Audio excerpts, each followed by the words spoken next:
കിച്ചന്റെ റൂമിലെ കവേർഡ്സ് ഒക്കെ ഒന്ന് നീറ്റാക്കി വരും. അപ്പൊ ഞങ്ങൾക്ക് ബെഡിന്റെ അടിയിൽ ഇങ്ങനെ ഡ്രോ പോലെ വലിക്കുന്ന ഒരു ബെഡിന്റെ അടിയിൽ 6 ഡ്രോസ് ഉണ്ട്. ഒരു ഡ്രോ തുറന്നപ്പോ കുറേ മാഗസീൻസ് വെച്ചാൽ ഒരുപാട് പഴയ മാഗസീൻസ്, ഞങ്ങളെ കുറിച്ചൊക്കെ എന്തെങ്കിലുമൊക്കെ ആർട്ടിക്കിൾസ് വരുന്ന മാഗസീൻസ് പണ്ട് തൊട്ടേ പറ്റുന്നൊക്കെ ഞാനിങ്ങനെ സേവ് ചെയ്ത് വെക്കുമായിരുന്നു. കുറെ എണ്ണമൊക്കെ പിള്ളേർ കുഞ്ഞായിരുന്നപ്പോ ഒക്കെ കീറിയൊക്കെ പോയിട്ടുണ്ട്.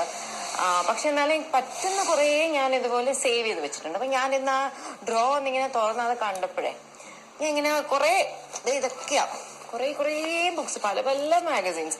ഞാനപ്പോ ഇങ്ങനെ ആലോചിച്ച് ഓരോ മാഗസീനുണ്ടല്ലോ, ഓരോ ബുക്കും നമ്മളിങ്ങനെ എടുക്കുമ്പോ എല്ലാം മെമ്മറീസ് ആണ്.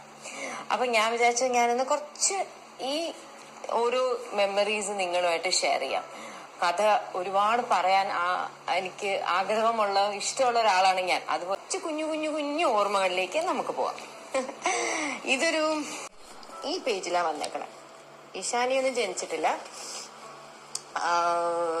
അമ്മു ഓസി മാത്രമേ ഉള്ളൂ. ഞങ്ങള് അമ്പലമുക്ക് എന്നൊരു സ്ഥലത്തൊരു വാടക വീട്ടിൽ താമസിച്ചിരുന്നു. ആ വീട്ടിലെടുത്ത ഫോട്ടോയാണ്. പണ്ട് ഈ സോഷ്യൽ മീഡിയ ഒന്നും ഇല്ലാത്തപ്പോഴേ ഇപ്പോഴത്തെക്കാൾ കൂടുതലായിട്ട് ഈ മാഗസീൻസിലൊക്കെ നമുക്ക് ഇതുപോലെ വരുമായിരുന്നു. ഇങ്ങനെ നമുക്കൊരു അങ്ങനെ വിളിച്ചു പറയും, അടുത്ത ലക്കത്തില് നിങ്ങളുടെ ഒരു ഫാമിലി ഫോട്ടോ എടുത്താൽ കൊള്ളാന്നുണ്ട്, കൃഷ്ണകുമാർ ഫ്രീ ആയിരിക്കുമോ, കുട്ടികളൊക്കെ കാണും, അങ്ങനെ ആയിരിക്കും പണ്ട് നമുക്ക് ഫോൺ കോൾസ് വരുന്നത്.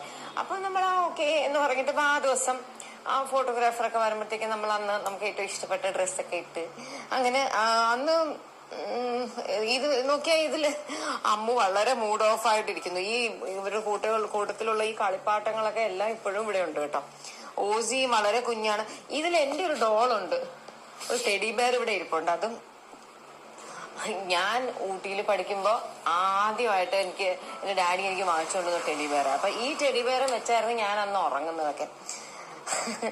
ഈ ഞാനിട്ടേക്കുന്ന ഈ ഒരു ബ്ലൂ സെൽവാറൊക്കെ എന്റെ ഒരു ഫേവറേറ്റ് സെൽവാറായിരുന്നു.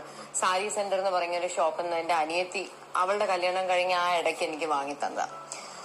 അപ്പൊ ഇത് എനിക്ക് തോന്നുന്നു നാനാ മാഗസീനിൽ കിച്ചുവിന്റെ ഒക്കെ ഒരു ഫോട്ടോ കവറിൽ ആകെ ഒരിക്കലാന്ന് തോന്നുന്നു ഇതുപോലെ കവറിൽ വന്ന ആ ഒരു മാഗസീനാ ദിവ്യ ഉണ്ണിയുടെ ഫോട്ടോ.